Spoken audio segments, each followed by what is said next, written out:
ओम।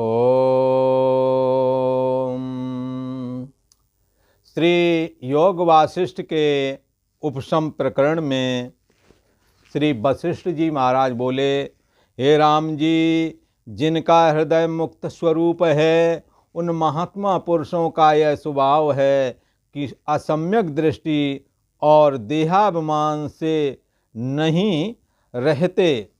उनका जीवन देहाभिमान पूर्वक नहीं रहता, उनका जीवन आत्मस्वरूप में स्थिति पूर्वक ही रहता है। इसलिए कहते हैं असम्यक दृष्टि वो नहीं करते। सम्यक दृष्टि क्या है? देह मैं हूँ, देह के संबंधी मेरे हैं और ये अमुक अमुक मेरे माता पिता हैं। व्यवहारिक दृष्टि तो ठीक है, पारमार्थिक दृष्टि से या असम्यक दृष्टि है, व्यवहारिक दृष्टि से ठीक है। तो यहाँ कहते हैं कि वो असम्यक दृष्टि और देहाभिमान से पूरित होकर के, देहाभिमान से ग्रसित होकर के नहीं रहते, पर लीला से जगत के कार्यों में विचरते हैं। उन्हें कोई जरूरत नहीं है। नैव तस् कृते नार्थो न चैव, न तो करने से प्रयोजन और ना करने से, न कृते ने काश्चन, किसी भी काम के लिए और किसी भी अर्थ के लिए, और कोई भी अर्थ, कोई भी कामना, कोई भी वस्तु से संसार की नहीं चाहिए। तो इसलिए यहाँ कहते हैं कि वो लीला पूर्वक जगत के कार्यों में विचरते हैं। अब भगवान श्री कृष्ण को भला क्या चाहिए?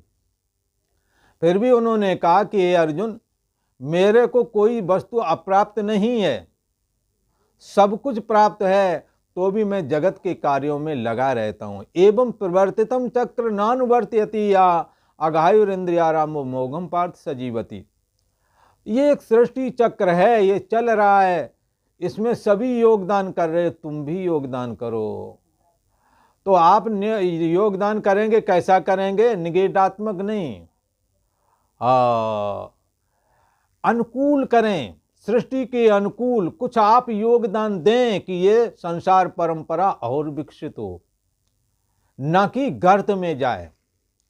इसलिए यहां कहा कि वो लीला पूर्वक, यद्यपि इन्हें कोई आवश्यकता नहीं, तो भी लीला पूर्वक, जैसे भगवान श्री कृष्ण जो काम करें वो लीला, ऐसे ही ब्रह्मज्ञानी आत्म तत्व को जान लेने पर फिर जो जगत के व्यवहारिक कार्य करता है वो लीला पूर्वक करता है।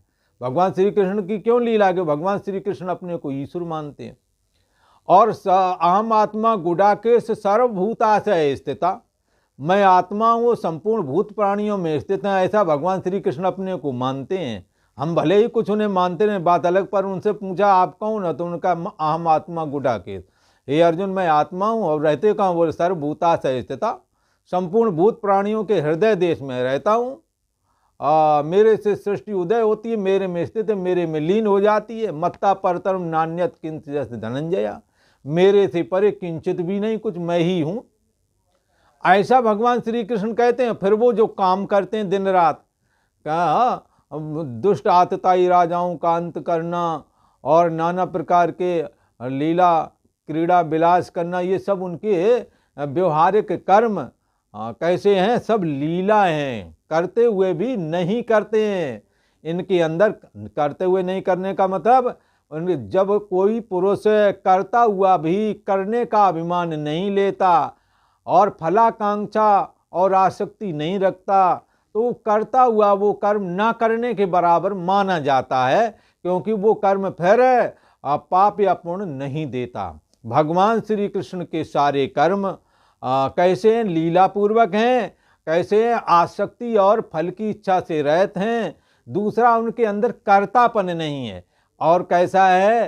अहम आत्मा, मैं आत्मा हूँ, देह मैं हूँ, ऐसा नहीं कहते हैं। पहले तो बता दिया व्यवहारिक दृष्टि से, क्या बता दिया? विष्णु नाम वासुदेवो अस्मि ही, विष्णु वंशियों में मैं वासुदेव हूँ, और पांडवा नाम धनंजया, और पांडवों में मैं धनंजय हूँ, अर्जुन हूँ। हाँ, अस्वस्थता सर्ववृक्षाणाम, अगर पेड़ों की बात करो तो मैं पीपल हूँ। बोले को पीपल हमेशा ऑक्सीजन छोड़ता है।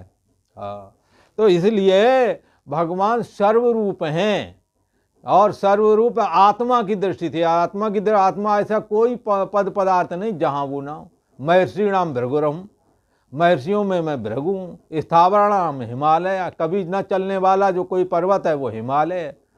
अपनी जगह पर स्थित है। स्रोत सामस जाह्नवी, ये जाह्नवी जो जाह्नवी मतलब गंगा माई, सदा बहने वाली नदियाँ जो सीधी समुद्र से मिलती हैं, ये कौन है? गंगा जी मैं ही बना हुआ हूँ। गायत्री छंद सामम, चाहे स्त्रीलिंग हो चाहे पुल्लिंग हो, सब भगवान श्री कृष्ण कहते हैं मैं बना हुआ हूँ, क्योंकि अंतर्यामी आत्मा सभी का आधार और अधिष्ठान है। और वो मानते क्या है अपने को? अहम आत्मा गुडाकेश, मैं आत्मा हूँ, संपूर्ण भूत प्राणियों में स्थित हूँ। तो सारे भूत प्राणी चाहे वो जड़ हों और चाहे चेतन हो, चाहे स्थावर हो, चाहे जंगम हो, सब में स्थित हैं। और ये रहस्य भगवान श्री कृष्ण जानते हैं और अपने को ईश्वर रूप स्वीकार करते हैं। इसलिए वो बचपन में रहें तो भी उतने बचपन में रहें, बालक के रूप में उनमें बालक के रूप में जब वो विद्यमान थे तब उनके अंदर कोई ईश्वरता बालक जैसी हो गई हो ऐसा नहीं, तब वो बने वही रहे। आत्मा को जानने आ रहे हैं, जगदाधार सर्वाधिष्ठान धात्रे करके उनके हृदय में कमी नहीं आई। वो समस्त जगत के आधार और अधिष्ठान है, इसमें कोई कमताई नहीं आई। इसलिए चाहे जो राक्षस बचपने में आया उसको धराशायी कर दिया। और चूंकि देहाभिमान से रहते हैं, ईश्वर मूर्ति हैं, इसलिए जिनको उन्होंने मारा उनकी मुक्ति भी हो गई। ब्रह्मा तत्वज्ञानी महापुरुष भी यदि कुपित होकर के किसी को श्राप भी दे देते हैं तो उससे भी लोगों के कल्याण ही हो गए हैं, और आशीर्वाद देते हैं तो भी। इसलिए महापुरुषों का साथ करना चाहिए। महापुरुषों से ऐसी इस विद्या का जो तत्व ज्ञान है, जिसे ब्रह्म विद्या कहते हैं, इसका श्रवण करना चाहिए। श्रोतव्यो मंतव्यो निदिध्यासितव्या, श्रवण करना चाहिए, मनन करना चाहिए, निदिध्यासन करना चाहिए।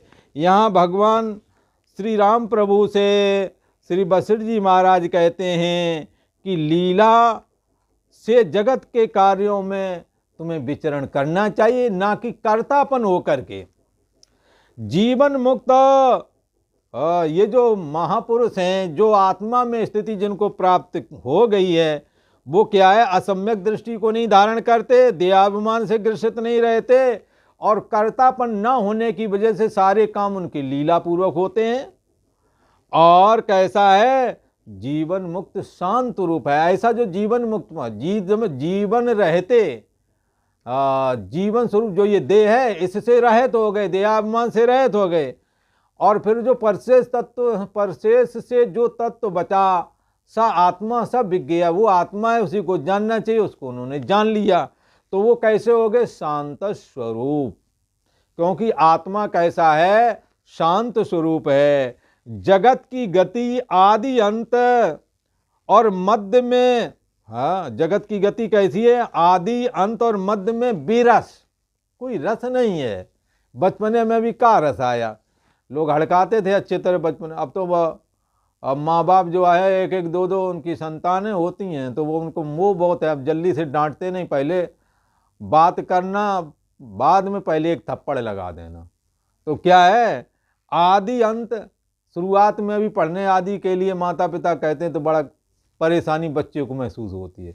तो आदि भी कैसा? विरस है, कोई रस नहीं आ रहा। जब बालक अवस्था थी तब कोई रस आ रहा है? कोई नहीं कहता है रस आ रहा। और अंत में भी, अंत दुखदाई सभी जानते हैं। जीवन भर जिन्हों के लिए किया वही बाद में ये बोलते हैं हमारे लिए क्या किया। बोले कहे जो अगर कहो कि हमने तुम्हें पढ़ाया, अच्छे स्कूल में पढ़ाया, बोले ये क्या कर दिया, तो सबके पिता करते हैं।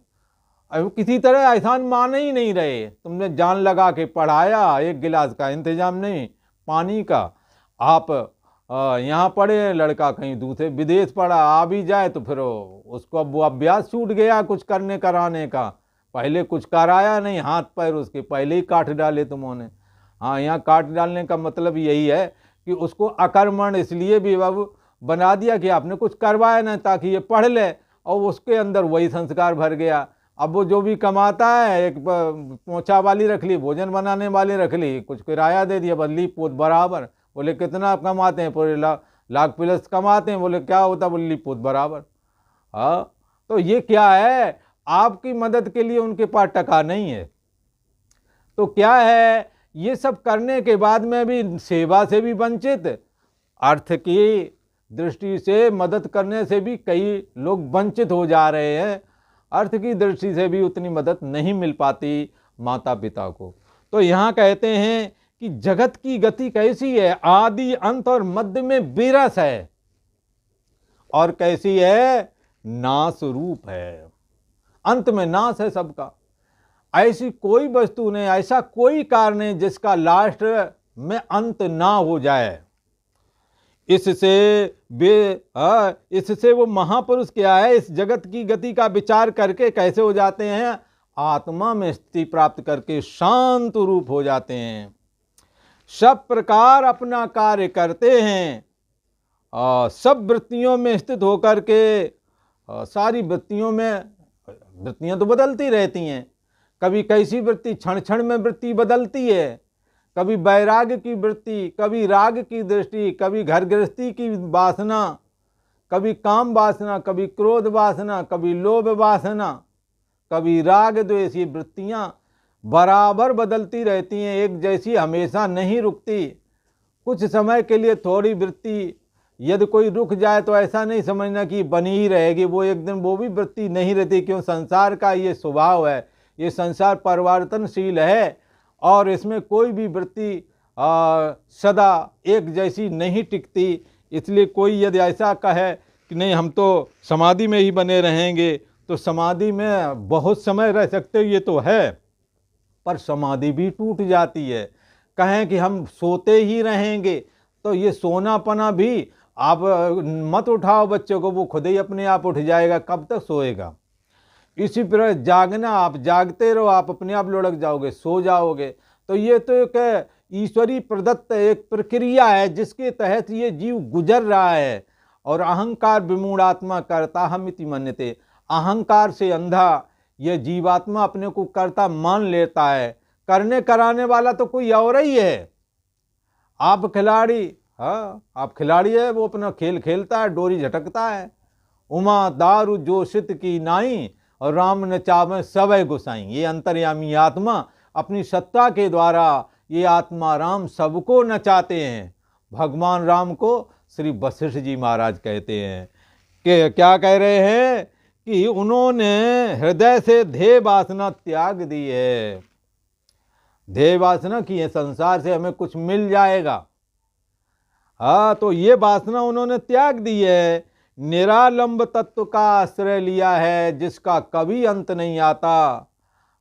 ये निरालंब तत्व सब में उद्वेग से रहत है। काम का उद्वेग, क्रोध का उद्वेग, लोभ का उद्वेग, ये सब उसमें नहीं है। इस सबसे रहत है, सबसे रहत और सब अर्थ में संतुष्ट। कोई ऐसी चीज नहीं जिसको वो कहे कि हमें नहीं प्राप्त है, क्योंकि जितनी भी चीजें, जितने भी पद पदार्थ हैं, जाकर से सब सिद्ध होते हैं। सोई स्वरूप हमारा है, जिसके द्वारा सारी वृत्तियों की सिद्धि, जीवो हम की सिद्धि, अहम की सिद्धि, ऐसे कोई नहीं है वृत्ति जिसकी सिद्धि आत्मा के बगैर हो। इसलिए वो सभी अर्थों में संतुष्ट रूप है। स्त्री में वो, पुरुष में वो, तो उसको स्त्री या पुरुष की वांछा तो जीव को है। चैतन्य सत्ता की दृष्टि जब हासिल होती है तो ये वासना भी जाती रहती है। विवेक रूपी वन में सदा वो विचरण करते हैं। वो देहाभिमान और घर गृहस्थी के सत्युत्वपने में नहीं जीते। बोध रूपी बगीचे में वो सदा स्थित हैं और सबसे अतीत पद का अवलंबन उन्होंने किया है। सबसे अतीत पद का। बोले कैसे? बोले जगत है तो बोले जगत ये अतीत नहीं, तुम्हारी इंद्रियों से परे है। इंद्रियों के द्वारा दिखता है, इसलिए इंद्रियों के आश्रय में इंद्रियां परे हैं, और इंद्रियों से भी परे मन है, मन के आश्रय में इंद्रियां हैं,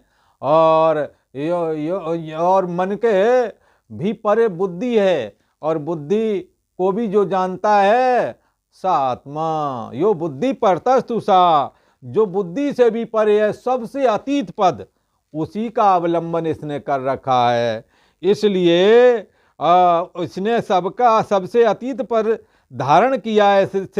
इससे किसी प्रकार की कोई क्लेश, अविद्या, अस्मिता, राग, द्वेष, अभिनिवेश आदि ये क्लेश उसको उसके हृदय में प्रवेश नहीं कर पाते, और प्रवेश यदि किसी कारण कर गए तो ऐसे ही होता है जैसे समुद्र में बरसात की भरी हुई नदियां जा करके गिरती हैं, और पर समुद्र के ऊपर उसका कोई असर नहीं होता।